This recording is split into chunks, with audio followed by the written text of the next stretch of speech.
Bonjour à tous, c'est Alicia du blog 36 solutions contre l'épuisement. Aujourd'hui, on va voir ensemble des petites astuces et des informations pour savoir comment réagir en période de crise.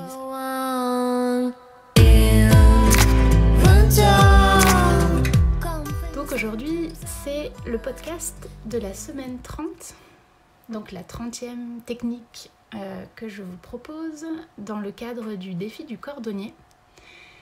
Et le thème d'aujourd'hui, c'est quand ça chamboule tout. Donc en période de crise, comme aujourd'hui, en fait j'ai écrit cet article en situation de confinement pendant la crise du coronavirus. Donc c'est vraiment une période que tout le monde a traversée et traverse peut-être encore actuellement. On est tous passés par des étapes différentes au niveau émotionnel pendant cette période. Et pour autant, ce qui était important pour moi, c'était vraiment de malgré tout continuer mon habitude d'écrire un article sur des techniques pour arriver à ce que chacun puisse trouver ses propres ressources pour un bien-être émotionnel au quotidien. Donc cette semaine, comme les autres, j'avais vraiment à cœur de transmettre à la fois de l'espoir, de la bienveillance et toujours des pistes de ressources. Ce que vous allez peut-être avoir vécu, moi ce que j'ai vécu en tout cas, c'est vraiment des sensations d'être à flux tendu. Une impression de grande fatigue. On est tous peut-être un peu éreintés. On a l'impression de partir au quart de tour. Dès qu'il y a une petite étincelle, ça nous fait bondir. En fait, c'est nos émotions vraiment qui prennent le dessus. Dans cette situation de crise, on va voir que d'une situation de crise à l'autre, il y a vraiment des choses qui reviennent. Et puis, vous allez voir aussi qu'en fonction de qui on est, l'âge qu'on a, notre sensibilité, de là où on vient, ce qu'on a pu expérimenter, on va vraiment réagir de manière différente. Pour autant, il y a un petit schéma qui revient d'une personne à l'autre. Et j'ai essayé de vous mettre dans cet article et dans ce podcast une petite compréhension, donc des informations sur comment ça se passe pour un être humain en situation de crise. Et dans un deuxième temps, on verra ensemble des petites techniques. Donc vous aurez à piocher à l'intérieur de ces techniques-là en fonction de ce dont vous avez besoin. Donc j'ai toujours pas de solution idéale, Je vous écris moi où j'en suis et ce que je pense. J'essaye d'être le plus exhaustif possible, mais ce n'est pas possible d'être complètement exhaustif dans cette situation-là, parce qu'on vit tous des choses différentes et qu'on est tous des personnes différentes. Donc ce que je peux vous dire de mon point de vue, c'est que quand j'ai écrit cet article, j'étais en situation... j'avais en tête en fait l'histoire du petit colibri. Je ne sais pas si vous le connaissez, si vous connaissez cette histoire. C'est une légende qui a été racontée à nouveau par Pierre Rabhi. Vous pouvez le retrouver dans le mouvement des colibris. Et en fait, je vais juste vous lire cette histoire, vous allez comprendre tout de suite. Donc un jour, dit la légende, c'est une légende amérindienne. Il y eut un immense incendie de forêt. Et tous les animaux terrifiés, atterrés, observaient impuissants le désastre. Seul le petit colibri s'activait, allant chercher quelques gouttes avec son bec pour les jeter sur le feu. Après un moment, le tatou, agacé par cette agitation dérisoire, lui dit « Colibri, tu n'es pas fou ?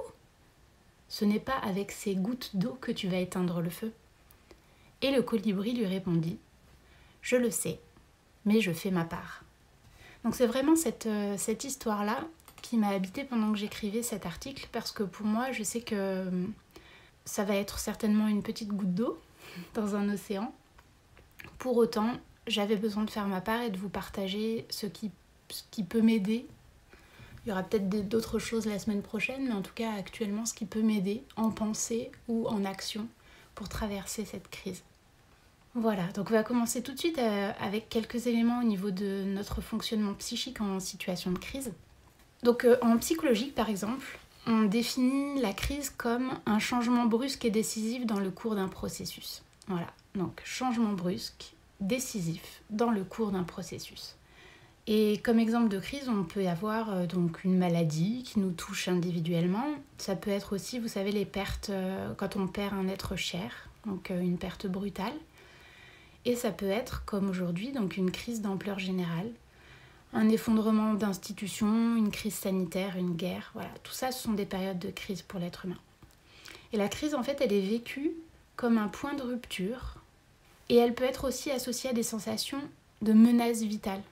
On se sent vulnérable il y a quelque chose en nous de notre crainte au niveau de la vie et donc de crainte au niveau de la mort qui est convoquée. Et en fait, cette sensation, même si elle peut être la même chez tout le monde, son niveau, son ampleur va être différente. Il y a des personnes en fait qui vont réussir à passer complètement outre cette première sensation. Chez d'autres, ça va être une angoisse. Il y a des personnes qui peuvent avoir des bouffées d'angoisse. Souvent, ça peut arriver le soir ou quand les personnes se retrouvent seules. Donc il y a une montée comme ça d'angoisse qui va venir. Chez d'autres, ça va être quelque chose de complètement anecdotique. Peut-être parce qu'ils ont déjà vécu des choses d'une grande ampleur et donc ils arrivent un peu plus à se raisonner et à relativiser. Dans le processus de crise, on peut généralement retrouver à peu près les mêmes étapes. Il y a une étape souvent de sidération. Quand on prend conscience de ce qui se passe, il y a une sidération qui se fait, donc on a l'impression de ne plus avoir de mots en fait pour expliquer ce qu'on ressent et ce qui se passe. Et comme si notre pensée était stoppée. Voilà. Et après coup seulement, on va reprendre nos esprits et là, on va pouvoir reconnaître ce qui se passe en nous, arriver à mettre des mots sur les sensations. Donc on se sent perturbé, chamboulé, on a l'impression peut-être d'être déprimé. Voilà, donc toutes ces sensations, ces sentiments-là vont venir après le moment de sidération. Ce qui se passe aussi en situation de crise, c'est que l'être humain va mettre en place des moyens d'action. Et le but, c'est vraiment de pouvoir agir dans un mode de survie. Peut-être que ça va vous parler, ça, le mode de survie. Est-ce que vous avez vu, je pense, dans les médias, à la télévision, vous avez peut-être entendu à la radio, vous avez peut-être été confronté même à ça quand vous êtes rendu en ville au début du confinement. Des actions, des comportements, mais complètement démesurés, inhabituels, avec, je sais pas, de l'agressivité.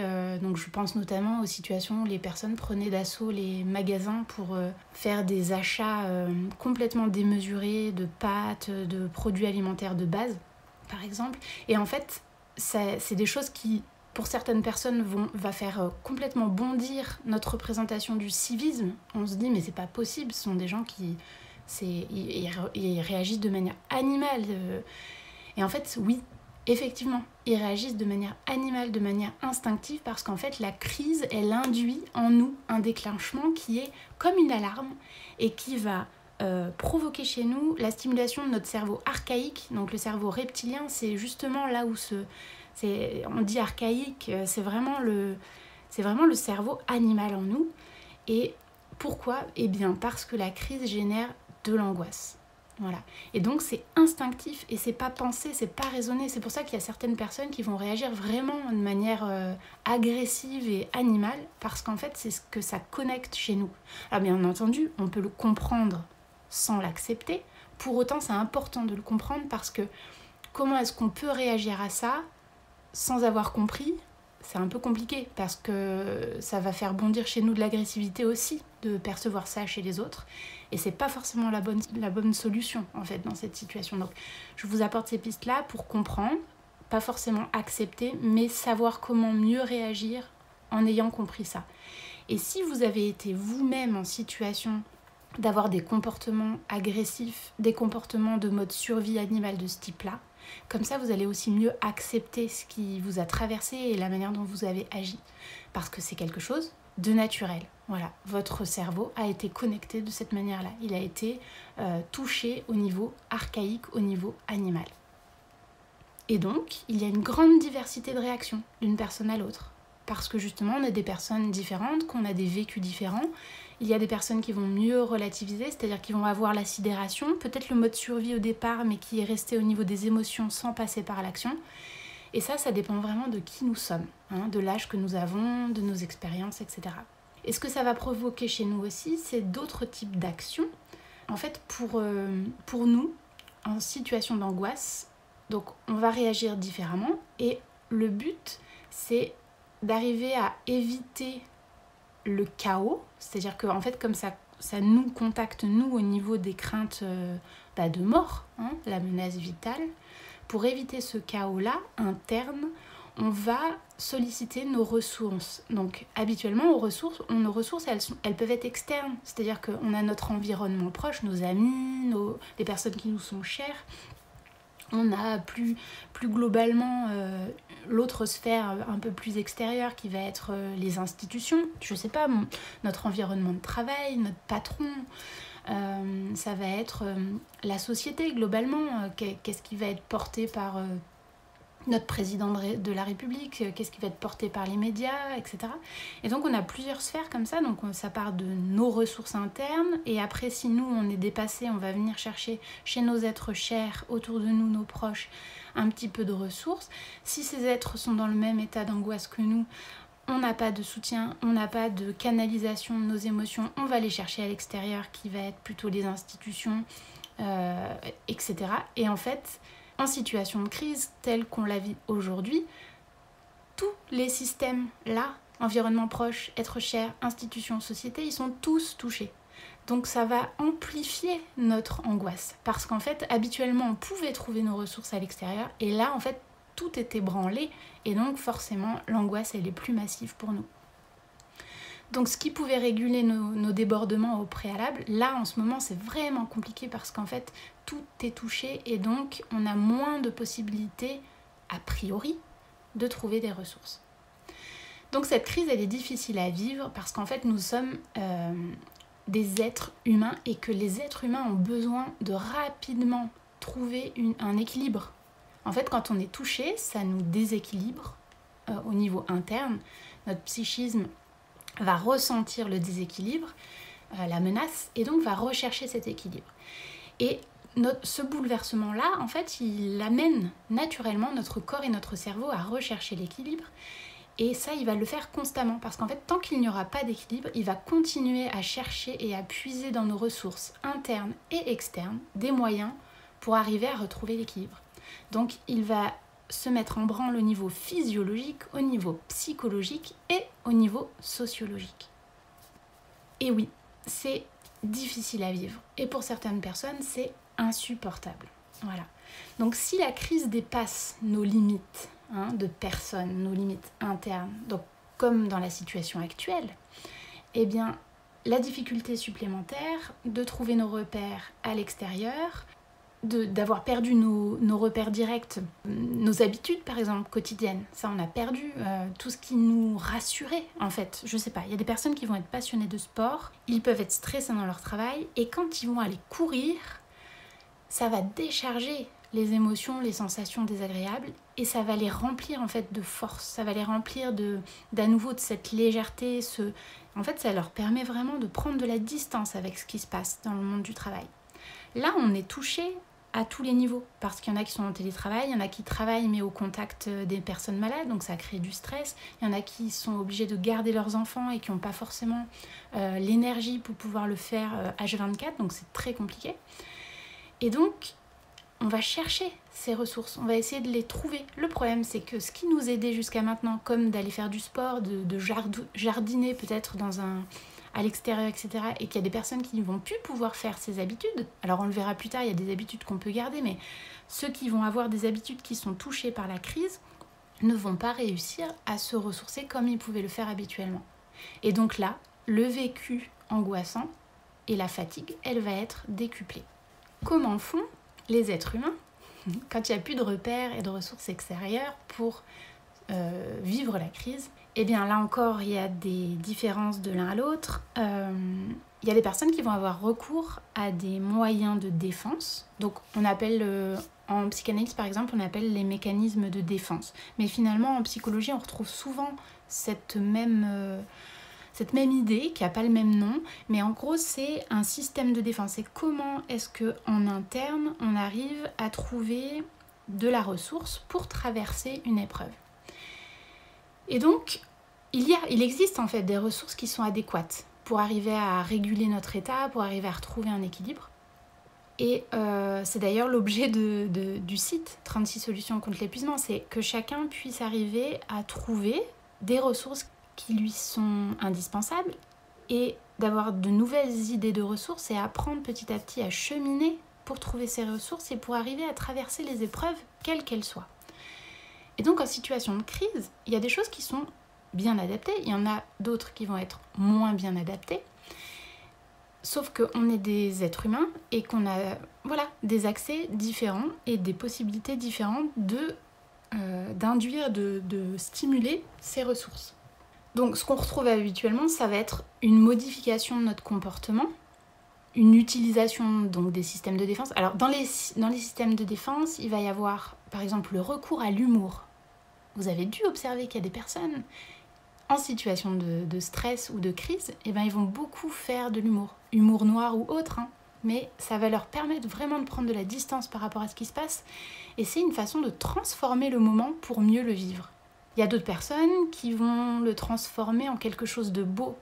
J'ai vu une amie sur Instagram, je vous mettrai le lien dans le blog, qui a commencé un journal de confinement.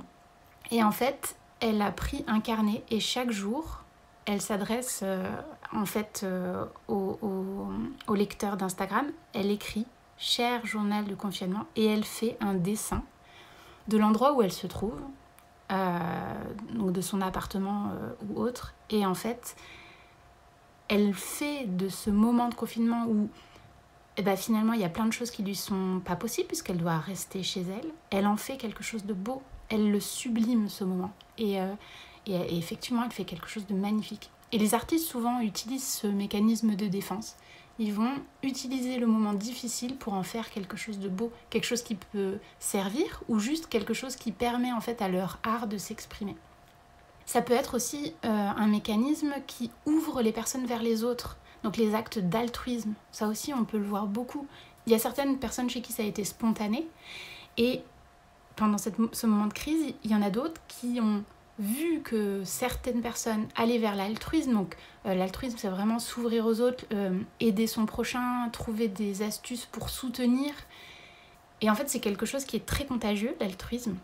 Et on a vu, moi j'ai pu percevoir qu'au début sur Facebook, il y avait assez peu il y avait quelques prémices de mouvements altruistes, et que maintenant, en fait, il y a des groupes qui se sont créés, des gens qui diffusent plein de solutions pour s'aider les uns les autres, et c'est magnifique. Et ça, c'est vraiment un mécanisme de défense qu'on peut retrouver aussi. Donc voilà, et il en existe encore plein d'autres. Et donc il y a ces possibilités-là pour réagir à la crise, et il y a aussi la possibilité pour certaines personnes qui n'arrivent pas à faire face, par exemple, de s'extraire de la situation. Alors ça, c'est pour les personnes qui sont souvent fragiles. Donc on a du mal à le comprendre quand on est aux côtés de ces personnes-là, mais il y a des personnes qui ont vraiment besoin de couper. Elles ne peuvent pas en fait faire face à ce qui se passe, et du coup elles vont essayer de s'extraire de la situation. Alors comment s'extraire ? Il y a des personnes qui vont malheureusement utiliser les addictions pour fuir. Il y a des personnes qui vont se raconter des histoires, qui ne sont pas la réalité, mais en fait, c'est tellement pas vivable pour eux d'être confrontés à ce qui se passe, ils vont déclencher comme ça des mécanismes qui les coupent complètement de ce qui se passe et de ce qui les angoisse. Voilà. Donc tout ça, et il y en a encore bien d'autres, des manières de réagir, mais ça, c'est des exemples pour mieux comprendre ce qui peut se passer chez chacun. Il y a autre chose qui est important de dire, que j'ai lu dans les ouvrages qui parlaient de la crise, et c'est un peu le point peut-être positif. C'est un peu tôt de parler de positif pour le moment, même si justement il y a tous les mouvements altruistes qui amènent vraiment du positif, mais pour autant la crise aussi, il y a quelque chose qui est semblable d'une crise à l'autre, c'est que lorsqu'il y a crise, il y a changement. Et la plupart du temps, lorsqu'il y a crise et qu'il y a changement, le changement, il tire des conclusions et des conséquences de ce qui s'est passé avant pour aller vers du mieux. Voilà. Et ça, c'est vraiment quelque chose qu'on retrouve dans la littérature de la crise, c'est vraiment cette notion de changement qui est, pour moi, je trouve assez positive. Il y a quelque chose qui est vraiment très important à savoir aussi, c'est que après la période de sidération et d'angoisse, on peut arriver à élaborer ce qui se passe, à réfléchir, et en fait, pour arriver à l'étape du changement, il y a des choses qui sont nécessaires en fait. C'est-à-dire que pour retrouver l'équilibre, il y a des étapes qui sont nécessaires. Et pour ça, la plupart du temps, ce qu'on retrouve de commun, c'est qu'il faut arriver à accepter de vivre les émotions qui ont été suscitées par la crise et aussi à pouvoir les exprimer. Voilà. Donc ça, c'est vraiment quelque chose de très important. C'est notamment très important parce que, par exemple, lorsqu'on est sous l'emprise de la colère, on n'est plus rationnel, on ne peut plus raisonner. Et on a l'impression, quand on est en colère, qu'on a la vérité et qu'il n'y a qu'une vérité et que c'est la nôtre. Et on peut être justement dans une agressivité et une violence qui est justifiée par notre colère. Et en fait, on n'est plus du tout à l'écoute de ce qui se passe autour de nous et à l'écoute des autres. Pour sortir de cette colère ou de cette peur ou de cette tristesse, etc., ça marche aussi pour les autres émotions et les autres sentiments.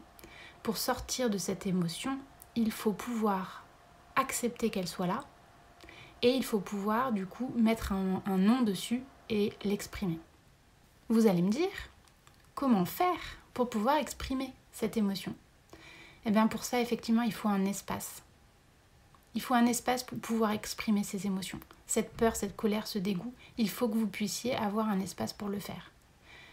Quand on est à des proches, ça peut être important de se diriger vers la personne qu'on sait qui sera à l'écoute pour nous. Ça peut être, on le verra la semaine prochaine, ça va être l'objet du prochain article, écrire. Il y a des personnes pour qui ça fonctionne très très bien d'écrire. On peut utiliser par exemple le mécanisme de sublimation dont je parlais au début, transformer cette émotion-là en quelque chose, en faire quelque chose de concret. Tout ça, c'est des possibilités de la reconnaître et de l'exprimer. C'est important de pouvoir aussi reconnaître et d'exprimer nos ressentis. Donc, je parle d'émotions quand je parle de peur, de colère, de dégoût, là on parle vraiment de l'émotion. Les ressentis, c'est ce qui va nous rester, ce qui va perdurer un peu plus longtemps, qui peut nous habiter pendant plusieurs minutes. Dans les ressentis, je parle de déception, sentiment d'injustice, la crainte, l'ennui, la terreur, toutes ces choses qui peuvent nous habiter en situation de crise. C'est vraiment cette étape-là de reconnaissance et d'acceptation et d'expression, c'est vraiment ces étapes-là qui sont importantes et essentielles.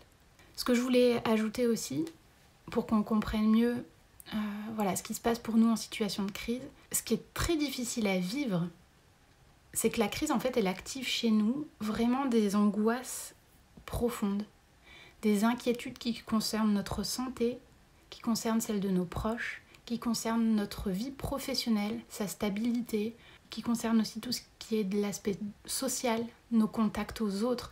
Et en fait, ça se répercute sur nous, ça se répercute sur tout notre environnement. Et toutes ces craintes et toutes ces peurs sont légitimes. Et ça, c'est important, c'est quelque chose qu'on ne peut pas nous enlever. C'est-à-dire que là, vraiment, ce que ça suscite chez nous d'émotions et de ressentis, ce sont des choses qui sont légitimes. Voilà pour la théorie. Donc maintenant qu'on sait tout ça, on va voir ensemble qu'est-ce qu'on peut en faire. Parce que c'est bien beau toute cette théorie, mais nous, on veut du concret. Donc là, on va venir vraiment dans du concret. Vous avez là compris la diversité des réactions, l'ampleur, l'histoire de la stupeur, de la sidération, le désordre qu'il peut y avoir dans les débuts. Maintenant, on va voir ensemble qu'est-ce qu'on peut en faire, même si on est toujours dans la tourmente, comment est-ce qu'on peut mettre en place des actions ou des pensées qui vont nous permettre de tendre vers un mieux-être. Donc concrètement, on fait comment ? On sait tout ça sur la crise, on sait qu'on a besoin de retrouver des ressources pour traverser la crise. Qu'est-ce qu'on fait ? Il y a une chose qui est importante à savoir, donc de la même façon qu'on a des manières différentes de réagir, on va avoir besoin de choses différentes selon qui on est et ce que l'on vit.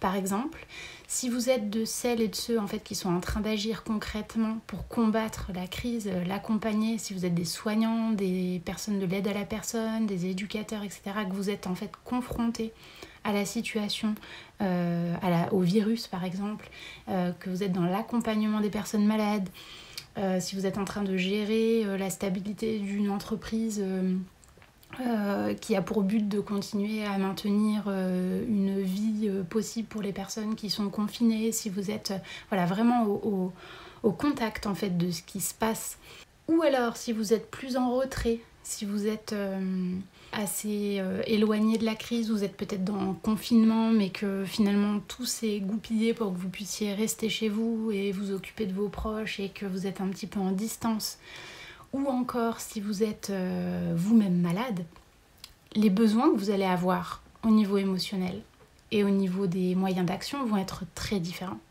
Donc là, je vais rentrer dans quelque chose qui est assez délicat, c'est-à-dire que j'essaye de m'adresser à tous, sauf que là, concrètement, je ne vous vois pas, je ne sais pas à qui je m'adresse, donc ça va être compliqué pour moi de savoir exactement de quoi vous avez besoin maintenant, vous qui m'écoutez.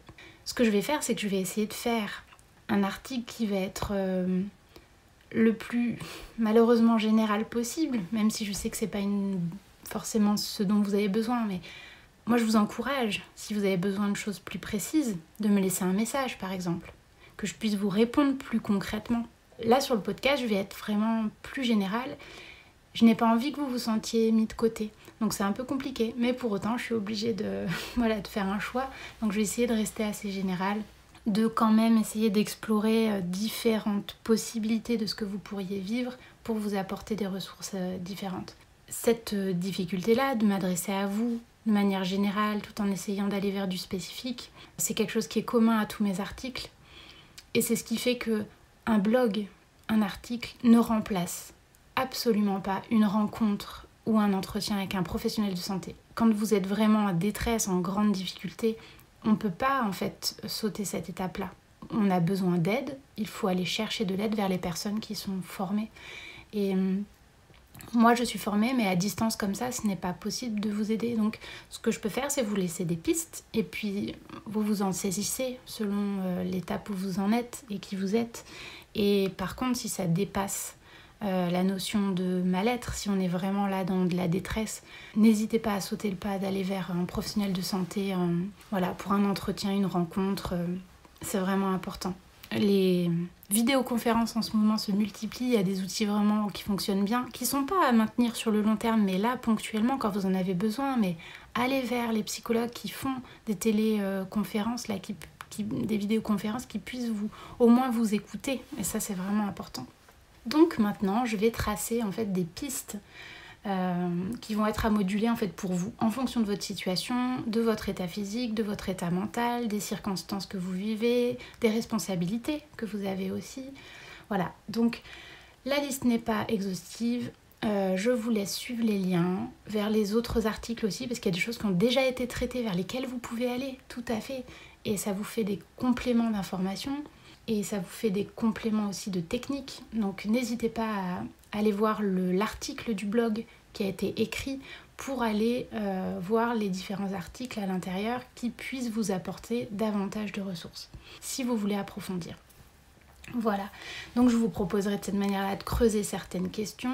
Et de la même manière, on peut voir par la suite dans d'autres podcasts et dans d'autres articles des choses à préciser. Mais pour ça, il me faut un retour de votre part. Donc n'hésitez pas à me laisser des commentaires ou à m'envoyer des mails. C'est vraiment important pour moi pour pouvoir continuer à vous faire du contenu. Alors, une piste de solution, une piste de technique possible, c'est le découpage du temps. Je peux entendre des personnes qui me disent que pour le moment, c'est l'incertitude qui est vraiment difficile à vivre pour elles. Donc, elles me disent, ce qui est difficile à vivre pour moi, c'est cette incertitude de ne pas savoir où on va, de ne pas savoir combien de temps va durer la crise. Et en situation d'incertitude, ce qui peut être bon pour le cerveau, c'est de recréer artificiellement, mais de recréer des limites de temps. Comme on ne sait pas combien de temps ça va durer, comme on ne sait pas combien de temps on va devoir vivre différemment, c'est intéressant de recréer en fait une projection et donc une division du temps. Qu'est-ce que ça va permettre ? Puis après je vais vous expliquer comment on fait, mais qu'est-ce que ça va permettre ? C'est de redonner à la personne un sentiment de contrôle. Si vous divisez la semaine à venir, imaginons que pour vous ce qui est vivable c'est de vous projeter sur 3 jours, vous allez dire eh ben voilà, pendant les 3 jours à venir, je vais faire et vivre de cette manière. Et à la fin des 3 jours, je vais me dire, eh ben voilà, je réévalue comme le confinement ou comme la situation n'est pas terminée, comme je dois toujours continuer à travailler au contact de la maladie, et ben pendant les 3 prochains jours, je décide de vivre à nouveau d'une manière difficile. Donc il y a des personnes qui vont avoir besoin de diviser le temps en journées, parce que pour eux, c'est la journée qui est déjà difficile à vivre, donc ils vont se dire, ben voilà, je vis cette journée de cette manière-là, et je reverrai demain comment je fais. Il y en a qui vont avoir besoin de 3 jours, d'autres 4, d'autres 1 semaine. Moi, je sais qu'en ce moment, j'ai besoin de me dire, ben voilà, cette semaine, je la planifie de cette manière-là. je me mets des routines en place, etc. sur la semaine et je réévaluerai ma projection à la fin de la semaine. Je me dirai, selon ce qui est annoncé, selon de quelle manière est-ce qu'on nous informe, je me projetterai à nouveau peut-être sur une semaine. Et en fait, ça redonne un sentiment de contrôle. Donc vous allez utiliser des temps plus courts si vous en avez besoin ou des temps plus longs selon le besoin que vous avez de diviser votre temps.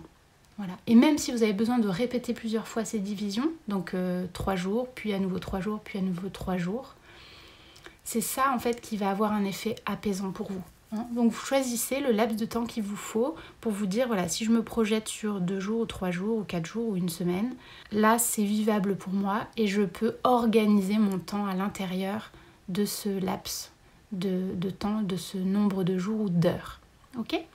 Et en fait, cette proposition-là, elle est possible à la fois pour les professionnels qui sont au cœur de la tourmente, ça peut être aussi pour ceux qui sont mobilisés et qui vont en fait manquer d'informations, qui ont du mal à savoir qu'est-ce qui va se passer après, même s'il n'y a pas de possibilité en fait de savoir de quelle manière est-ce que ça va se passer, quand est-ce que ça va s'arrêter et quelles vont être leurs actions, c'est une possibilité pour eux et elles de gérer les forces, et de savoir de quelle manière ils s'investissent sur cette journée, ou ces 2 jours, ou ces 3 jours. Ce découpage du temps, donc, ça va être bénéfique pour ces personnes-là aussi. Comment elles peuvent faire pour mieux se projeter ? Il y a des choses à utiliser. C'est-à-dire que même si elles sont dans le feu de l'action, il y a des petites informations qu'elles peuvent utiliser, ces personnes-là. Donc si vous êtes dans le feu de l'action, vous pouvez utiliser par exemple les données que vous avez sur les temps de roulement, si vous devez vous relayer avec quelqu'un. Donc les relais, les roulements, la manière dont on vous a expliqué qu'on découpera la journée, s'il y a des temps de pause, je ne sais pas, si vous avez des temps pour pouvoir aller dormir. Vous pouvez utiliser aussi des informations plus générales qui est ce qu'on nous a diffusé de la notion d'un pic de crise qui puisse arriver. Donc là aussi, ça va vous donner une possibilité de vous projeter, de savoir qu'il va y avoir un temps fort, puis peut-être du coup à la suite un temps où on va pouvoir davantage se reposer. Tout ça, ce sont des facteurs que vous pouvez utiliser pour vous projeter. Moi-même, je ne suis pas mobilisée encore de cette manière, même si on m'a laissé des pistes pour me dire que effectivement, il serait possible par la suite que je sois mobilisée de cette manière-là. Actuellement, je travaille toujours en EHPAD et le reste du temps, je suis en confinement avec ma famille. Ce qui va m'aider, c'est par exemple de pouvoir utiliser, en fait, identifier ces temps-là, ces temps forts, pour pouvoir savoir comment rendre par exemple ma journée en EHPAD plus vivable, et ça va être de savoir que ça commence à telle heure et ça finit à telle heure. Ça, c'est pas possible pour tout le monde actuellement, mais il y a d'autres informations. Essayez de chercher les petites informations qui vous permettent de vous rendre le moment plus vivable et de savoir qu'il y a un moment de début, un moment de fin, même si c'est pas une fin définitive, mais ça peut être un petit temps de pause, un relais, quelque chose comme ça. Utilisez ces informations-là. L'autre chose qui peut être super important quand on travaille en équipe, même si on doit garder de la distance, ça va être le soutien de vos collègues, ça va être le soutien des proches, ça va être les choses qu'on va voir d'ailleurs un petit peu plus loin et qui vont vraiment vous aider à accepter ce que vous êtes en train de vivre qui est difficile. Alors il y a un élément qui est vraiment complémentaire de cette notion de division de temps, c'est la technique des routines. Voilà. J'entends aussi beaucoup, mes habitudes me manquent et j'en suis déboussolée. Oui, on n'a plus les mêmes habitudes qu'avant parce qu'on est soumis à une règle, à une loi qui est qu'il y a des choses qui ne sont plus autorisées. Eh bien, la notion de routine, c'est quelque chose qu'on peut se réapproprier, s'approprier et qu'on ne peut pas nous enlever. Et ça nous remet aussi dans quelque chose d'une maîtrise et d'un contrôle. En situation de crise, c'est vraiment important.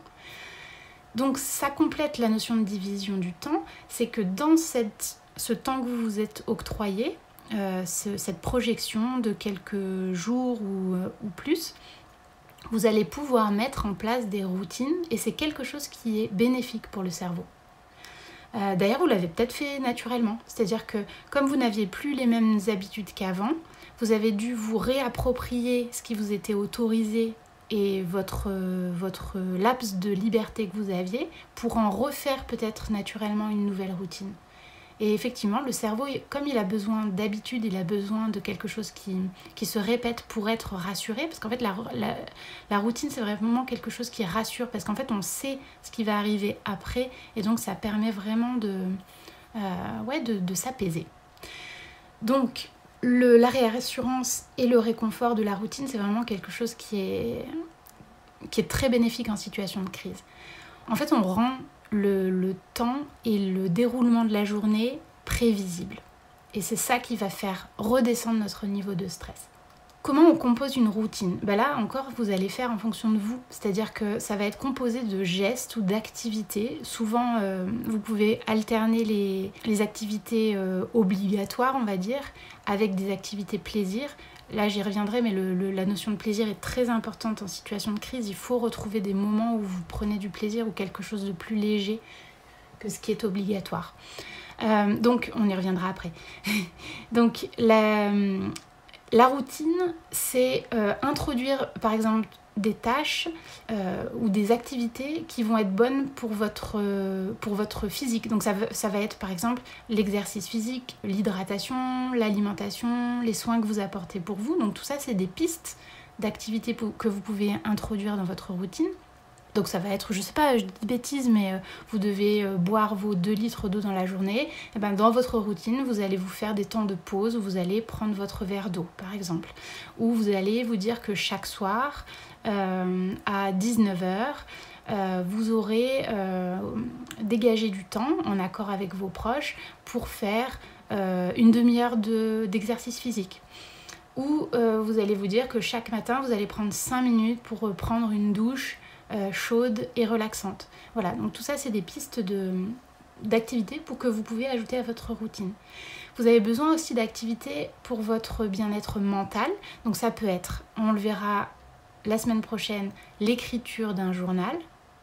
Ça peut être des discussions avec des proches. Vous pouvez vous dire, voilà, à 14h, j'appelle ma sœur, j'appelle mon ami pour échanger, prendre du plaisir à entendre une voix chaleureuse et agréable, pour donner des nouvelles aussi, voilà, créer du lien à nouveau. Ça peut être un temps de préparation de repas, seul ou avec vos proches. Ça peut être des temps de jeu. Ça peut être aussi des choses moins concrètes, mais tout aussi bénéfiques, qui peuvent être les exercices de visualisation, de méditation. Ça peut être de l'écoute de musique. Voilà, toutes les petites choses plaisir aussi que vous pouvez introduire et qui sont vraiment du soin de votre mental. L'introduction de ces routines, c'est vraiment ce qui va vous permettre de recréer des limites dans votre journée, de scander le temps et en fait de recréer un environnement qui vous sera un peu plus familier et un peu plus rassurant. Vous pouvez trouver des idées d'activités dans l'article des plaisirs de secours à l'intérieur du blog. Voilà, vous cherchez plaisirs de secours et en fait c'est un article où on apprend à lister, à se faire une petite boîte à activité plaisir qu'on va consulter en fait au besoin. Voilà, je vous laisse prendre connaissance de cet article si vous en avez envie. Vous pouvez aussi laisser sur le blog vos propres idées de routine. Il y a déjà des personnes qui ont commencé à laisser des idées. Voilà, n'hésitez pas à partager avec nous, avec les lecteurs, avec les auditeurs, d'autres idées que vous auriez à partager d'activités qu'on peut introduire dans une routine et qui font du bien. Et il est long ce podcast, alors j'espère que vous avez pensé à prendre un thé ou un café. Si c'est pas fait, allez-y. On en a encore pour quelques pistes de solutions. Donc on va passer maintenant à une tournure d'esprit. Donc là on est plus dans quelque chose d'impalpable, mais qui est vraiment très puissant. C'est la manière dont on va percevoir ce qui se passe. On l'appelle donc « je choisis » plutôt que « je dois ». Parce qu'en fait j'entends des personnes qui me disent que c'est difficile pour eux de vivre ce qu'on leur impose. Ouais, il y a des règles, il y a des lois, il y a le fait que la crise, on ne peut plus agir et vivre comme on voulait parce qu'on sait que ça va avoir des répercussions et donc il faut qu'on se soumette à certaines règles. Et pour certaines personnes, c'est hyper dur de se voir imposer des règles. Donc là où il y a de la règle, de la loi, là où il y a le civisme, en fait, potentiellement, il va y avoir des frontières et des limites qu'on doit s'imposer. Fondamentalement, l'être humain, il n'aime pas être contraint. En fait, il ne supporte pas qu'on le force à faire des choses ou qu'on lui impose de faire des choses. Ça, c'est naturel. Il y en a chez qui c'est plus exacerbé que d'autres. Et en fait, la manière dont on va réagir en tant qu'être humain, donc c'est plus ou moins exacerbé chez une personne ou l'autre, mais ce que ça va convoquer chez nous, parfois, ça va être des envies soit de fuir, c'est-à-dire d'essayer d'éviter les règles et les limites, soit de transgresser. Donc ce que ça crée, en fait, ce qui fait que ça nous met en fuite ou en transgression, c'est à nouveau cette question d'équilibre. On est en déséquilibre quand on sent qu'on nous impose des choses, donc qu'est-ce qu'on va essayer de faire? On fuit ou on transgresse. Et donc pour essayer de solutionner ça, c'est qu'en fait on sent une tension qui n'est pas agréable en nous, et donc on va essayer de mettre en place des mécanismes pour l'éviter. Et donc pour essayer de sortir de cette situation difficile de tension, parce qu'on nous impose à tous là des règles et des limites à ne pas franchir, pour éviter d'avoir à fuir ou à transgresser, on va essayer de penser les choses différemment. Voilà. Et ça va nous permettre de traverser plus sereinement la situation. Donc, la situation d'obligation, comment la vivre différemment, comment la penser différemment. Donc, la notion que je vais vous présenter là, je choisis plutôt que je dois, c'est quelque chose qui provient de l'approche de la communication non violente de Marshall Rosenberg. Donc, vous pouvez lire, là où moi je l'ai connu, c'est dans son ouvrage les mots sont des fenêtres ou bien ce sont des murs. Et en fait, ça c'est vraiment un ouvrage très très complet de l'approche CNV. La CNV, c'est donc communication non violente. Et c'est vraiment quelque chose de très puissant. Je vais vous donner un exemple. Donc, plutôt que de vivre les choses en se disant « on m'oblige à rester enfermé », le fait de penser « je fais le choix de rester chez moi », par exemple, donc pour épargner mes proches, pour épargner les êtres humains en général, pour donner moins de charges de travail aux soignants, pour éviter de mettre en danger de mort les personnes vulnérables, etc. Le fait de le penser de cette manière-là, ça va nous redonner la situation en qualité de choix. C'est-à-dire que ça va plus être quelque chose d'imposé, mais ça va être quelque chose d'un sens qu'on donne à la situation. On ne m'oblige pas à rester enfermé, je choisis de rester chez moi. Cette tournure d'esprit, elle est vraiment très puissante. C'est d'ailleurs quelque chose qu'on peut retrouver même ailleurs, hein. Je sais que Marshall Rosenberg, dans son livre, il parle de la situation où en fait il doit faire je ne sais combien de minutes, voire peut-être d'heures de transport de ses enfants chaque matin et chaque soir. Il emmène ses enfants dans une école, qui est une école très particulière qu'il a choisie par rapport à la qualité d'enseignement et de pédagogie qu'elle offre à ses enfants. Et en fait, oui, il y avait une école de quartier. Oui, ça lui prend énormément de temps d'y aller. Parfois, il peut penser quelle contrainte ça peut être de faire toutes ces minutes et ces heures de transport. Pour autant, quand il se dit « je choisis d'emmener mes enfants là-bas parce que je sais qu'ils vont avoir une éducation, des apprentissages de qualité et un accompagnement bienveillant », ça change tout. C'est pas une contrainte que de faire des, 45 minutes, 1 heure pour emmener ses enfants. Non, il sait que ça a un sens pour lui et pour ses enfants et donc il va le faire avec davantage de légèreté. Cette approche du choix, vraiment, c'est aussi une grande solution contre les ruminations. Ça redonne du sens à nos actions quotidiennes. Et c'est vraiment, je l'ai dit peut-être 3 ou 4 fois là, mais c'est vraiment puissant. Donc essayez vous aussi de transformer ce qu'on vous impose en quelque chose que vous avez choisi. Ça marche pas pour tout. Et du coup, c'est très intéressant ça, parce que quand on essaye de transformer une obligation en un choix, et que ce choix, en fait, ça fonctionne pas. On se dit, mais non, mais en fait, je choisis de faire ça, mais ça n'a aucun sens. Et bien là aussi, ça peut, bon, c'est peut-être pas le moment, mais ça vous permet vraiment de refaire le point sur ce que vous mettez en place dans votre vie, ce qui a du sens et ce qui n'en a pas. Et vous allez garder, en fait, toutes les choses qui ont du sens, et vous allez éliminer toutes celles qui n'en ont pas quand vous en avez la possibilité. Bref, là j'ouvre des parenthèses. Donc transformer une obligation en choix, c'est vraiment quelque chose de très bon. Et on le voyait tout à l'heure, transformer une obligation en un acte altruiste par exemple, et humain, c'est ce qui se passe quand vous restez chez vous, Ça épargne vos semblables, ça épargne les malades et ça épargne ceux qui les soignent. Un autre axe possible, c'est le lien aux autres. J'en ai parlé dans un article sur le lien aux autres, sur le blog, vous cherchez aussi dans les techniques à piocher, sur le lien aux autres. Là, le confinement, les lois qu'on nous impose, tous les scientifiques et les psychologues sont d'accord pour dire que c'est une catastrophe au niveau émotionnel, au niveau de notre cerveau, parce qu'en fait, il y a plein de gens qui vont être isolés et qui n'ont pas la possibilité d'être au contact physique avec d'autres. C'est-à-dire que, on le sait, le cerveau, il a besoin d'être en lien, mais pas en lien seulement par le téléphone ou la vidéo, parce qu'en fait, par le lien vidéo et téléphone, il y a plein de choses qui passent pas, en fait. Le cerveau, il a besoin de la connexion physique, il a besoin visuellement de voir les gens. Il y a un échange qui se passe dans le regard qui est très fort. Et en fait, au niveau neuronal, vraiment, les échanges qui se passent quand on est en échange avec quelqu'un physiquement, en face à face, je veux dire, hein, dans un échange de paroles en face à face, c'est quelque chose qui nous nourrit profondément. Et en fait, la situation de confinement, là, elle ne nous permet pas ça.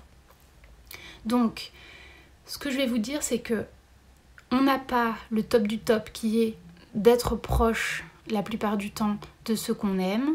Donc, même si dans le quotidien, on va vous dire que le téléphone, Internet, c'est pas le top pour être en lien avec les autres, et bien là, on s'en fiche. En ce moment, tant que vous ne pouvez pas faire mieux, il est fondamental d'essayer de garder un maximum de contact avec vos proches ou de créer même du contact avec d'autres personnes. Parce que l'être humain, il a tellement besoin de ça que c'est votre nourriture presque, j'allais dire première. Non, il y a d'autres choses aussi importantes, mais on a vraiment besoin de ça. Donc toutes les occasions que vous allez avoir de pouvoir échanger avec vos proches, avec des amis, avec des nouvelles personnes, avec des personnes soutenantes, bienveillantes, allez-y à fond. Voilà, vidéo, téléphone. C'est vrai que quand vous pouvez avoir la vidéo, c'est vraiment encore mieux parce que vous pouvez quand même voir les personnes.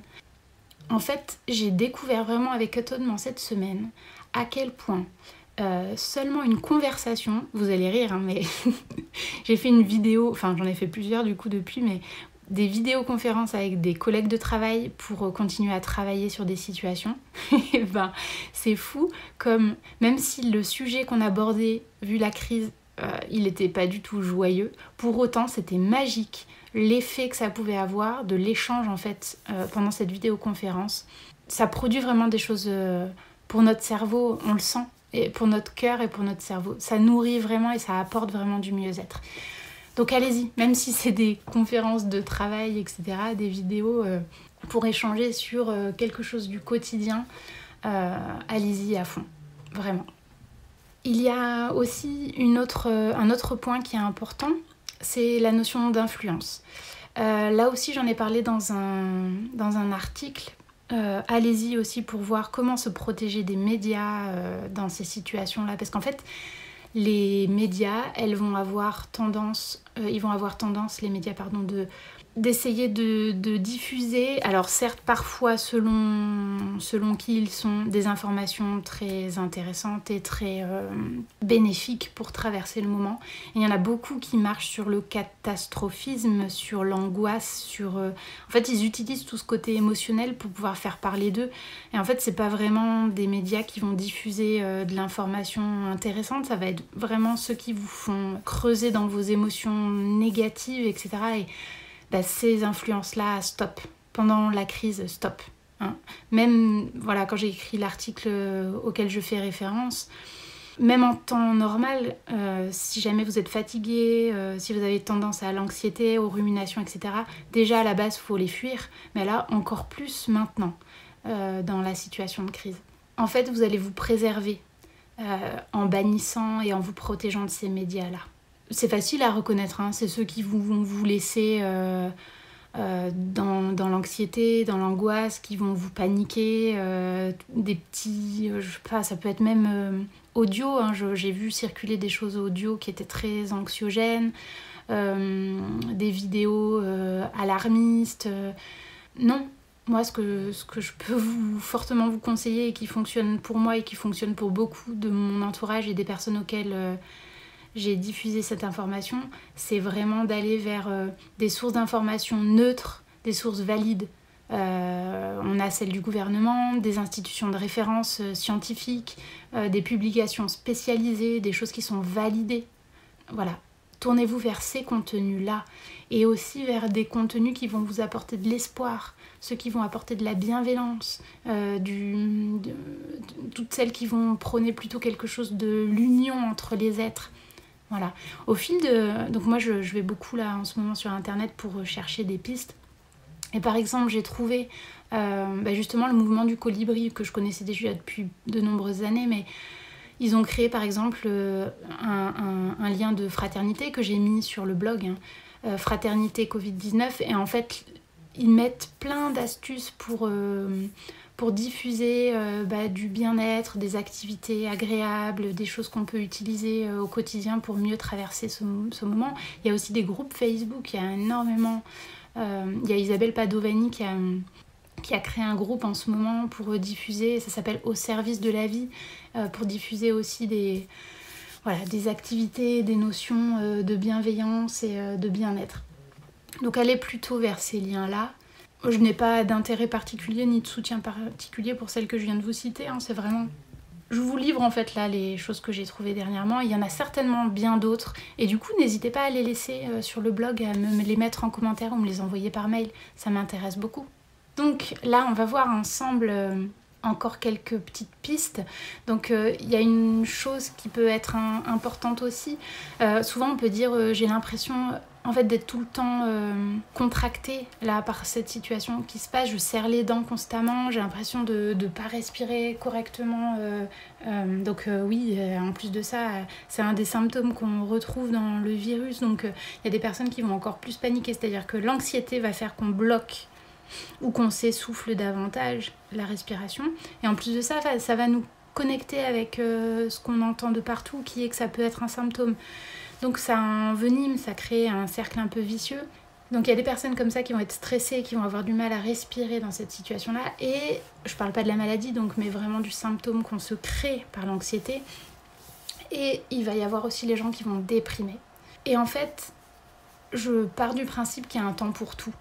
C'est-à-dire que c'est pas toujours possible au moment où on le souhaiterait tout de suite là, de pouvoir lâcher prise, de pouvoir faire quelque chose de plaisir. Mais essayez vraiment de saisir ces petits moments de lâcher prise, malgré tout. Même si c'est pas possible à tous les moments de la journée, et je le sais que pour la plupart d'entre nous, c'est vraiment difficile de trouver ces moments, mais essayez de les convoquer, de les amener, de les instiller. J'en parlais il y a pas longtemps à une famille, je disais, mais essayez de scander votre semaine ou votre journée en disant, voilà, à un moment donné, stop, on fait un jeu ensemble, ou on va regarder quelque chose de drôle, on va regarder un film agréable, on va lire des histoires, on va, essayer en fait, que ce soit seul ou avec vos proches, de vous saisir de petits moments, des occasions pour vous octroyer du plaisir, des moments de joie, des temps de ressourcement. D'ailleurs, il y avait un article sur le blog aussi sur le rire. Essayez d'aller le lire, ça va vous apporter aussi des informations sur les bienfaits du rire. Ce que ça fait, toutes ces petites pistes de lâcher prise et de bonheur simple, c'est que ça va apporter en fait un bien-être immédiat et aussi sur le long terme, parce qu'en fait ça va donner de la ressource. En fait, plus vous allez avoir de moments comme ça plaisir, plus vous allez les emmagasiner en vous, plus votre cerveau va se sentir mieux et vous arriverez petit à petit à la mener plus sur le long terme. C'est un bonheur momentané, mais c'est aussi une nourriture pour le plus long terme. C'est bénéfique pour l'organisme, vraiment. Et puis je vais finir par une dernière technique qui est celle qui pour moi est essentielle, parce qu'on parlait d'émotions, et les émotions, on sait que elles nous dépassent et elles nous submergent si on est en situation de fatigue. Donc la technique que vous devez peut-être retenir le plus de cet article, même si je vais la passer rapidement parce que j'ai déjà écrit un article là-dessus et qu'il y en aura certainement d'autres, c'est le sommeil, le repos. On n'arrive plus à penser, on fait n'importe quoi quand on est fatigué. Quand on est épuisé, n'en parlons pas. Donc vraiment là je termine par ce qui est le plus important pour moi, c'est vraiment ce repos, cette notion de sommeil, un maximum, reposez-vous quand vous avez un petit moment. Des siestes, peut-être, un sommeil de nuit de qualité. Ce que vous pouvez faire, c'est de mettre en place un système comme... alors là, les parents qui ont eu des enfants... Forcément, les parents ont eu des enfants. Oui, c'est sûr. Alicia, tu dis n'importe quoi. Pour les parents, ça va parler. Quand les enfants sont petits, qui font pas encore leur nuit, il y a quelque chose qui est préconisé, c'est de faire des roulements en fait. De pouvoir se dire que papa ou maman, ou l'un des deux parents en tout cas, dort pendant que l'autre veille pour se réveiller, pour donner à manger ou autre, ou pour aller consoler. De la même façon, on peut décider en famille de se dire je vais dormir par exemple en mettant des boules qui ess dans une chambre très au calme pendant que toi tu veilles sur les enfants, si c'est la journée, ou pendant que toi tu veilles sur je ne sais quoi, si jamais on craint quelque chose. La personne peut dormir paisiblement et ensuite on se dit, eh ben la nuit prochaine, ce sera l'autre parent qui pourra le faire. Voilà. Et ça vraiment c'est des sommeils de grande qualité parce qu'en fait on sait qu'il y a quelqu'un qui veille, si jamais, et on sait que le lendemain, on aura plus de force et d'énergie. Et la personne qui est en train de veiller et qui est sur le pont, elle sait que le lendemain, elle aura un sommeil elle aussi de qualité. Et en fait, c'est vraiment comme ça qu'on tient le plus possible, c'est en se donnant du relais. En manque de sommeil, votre cerveau il réagit vraiment pas du tout de la même manière au stress, je le disais tout à l'heure, il maximise en fait tout ce qui est biais cognitif. C'est-à-dire que plus vous allez manquer de sommeil, plus vous allez être happé par le catastrophisme dont on parlait tout à l'heure, la surgénéralisation, et ce qui fait que ça augmente les ruminations, les impressions d'être en détresse, etc. Donc ça va augmenter vos effets d'anxiété. Le manque de sommeil, ça va vraiment bloquer aussi quelque chose de très important, surtout si vous êtes là sur le pont à essayer de juguler ce qui se passe au niveau de la crise. Le manque de sommeil, il bloque la capacité de mémorisation, il bloque la capacité de résolution de problèmes. Donc vous ne pouvez pas agir correctement si vous manquez de sommeil. C'est pour ça que c'est vraiment quelque chose de très important de veiller à un bon sommeil. Vous n'avez pas tous là en ce moment la possibilité de le faire parce que justement il y a des personnes qui manquent énormément de sommeil parce qu'ils sont mobilisés très souvent. Pour autant, du mieux possible, je pense qu'il faut arriver du mieux possible à trouver des temps de repos, même si ce sont des siestes pendant quelques temps. Voilà, essayez vraiment de trouver un sommeil de qualité pour pouvoir recharger vos batteries. C'est tellement, tellement, tellement important.